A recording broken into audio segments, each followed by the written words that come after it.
Siguro curious na curious kayo bakit panay labas ng Seaways all-purpose cleaner na to sa FYP nyo. For today nga, kahit medyo masama yung aking pakiramdam, ay ayan, maglilinis muna tayo ng ating working station. Ito, twist nyo nga lang pala to para kahit papano ay lumabas yung product kapag nag-spray kayo. Tapos, i-twist nyo lang ulit para naman ma-stop or hindi lumabas yung product kahit na-spray nyo pa. Dito na natin makikita kung talaga namang effective tong all-purpose cleaner na to from Seaways. Ito nga palang mga stain na lilinisin natin ay galing sa pencil ng anak ko. Ang nagustuhan ko dito ay hindi matapang yung amoy niya at in fairness nga, super mabango pa.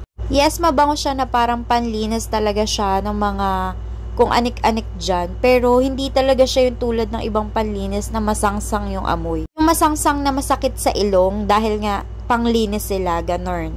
Pero ito grabe, tingnan nyo naman, saglit ko pa lang yan na isprayan pero natanggal kagad niya yung mga dumi.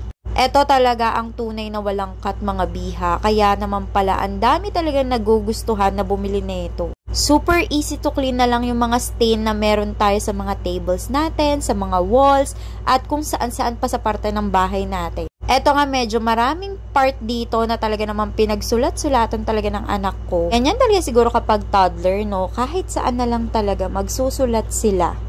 Kung matindi talaga yung stain, I suggest na ibabad nyo siya kahit mga 1 minute. Yes, para kahit papaano talaga namang malusaw niya yung mga stain dyan at wala talagang maiwan kahit katating. Super na-amaze ako dito sa may cleaner na to and napakamura lang neto mga be. Lagay ko na lang dyan sa yellow basket.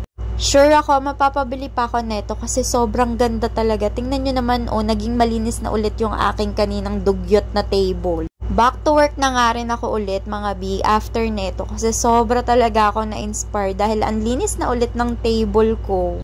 Buti na lang talaga na discover ko tong Seaways at grabe, hindi na talaga ako magpapaubos neto. Next time naman itatry ko yung para dun sa may washing machine kasi gusto ko rin linisan yung washing machine namin. Kung gusto mo na mga gantong videos, mag-follow ka na sa akin at pasensya na sa boses natin ngayon kasi medyo paos ako at may sakit.